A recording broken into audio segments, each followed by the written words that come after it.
Hi my lovely people. Do you want to get paid online from clients, freelance work or international platforms? Let me show you how to create a PayPal account in Ghana in just a few simple steps. Step 1. Open your browser and visit paypal.com.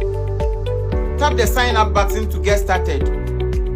Step 2. Choose the account type that fits your needs. Select personal for everyday use or business if you are receiving payments for products or services. Step 3. Enter your email address and fill in with your personal information accurately. Make sure all details matches your official document. Step 4. PayPal will send you a verification email to your inbox. Open the email and click the verification link to confirm your account. Step 5. Finally, link a supported payment method to enhance your account and access more PayPal features.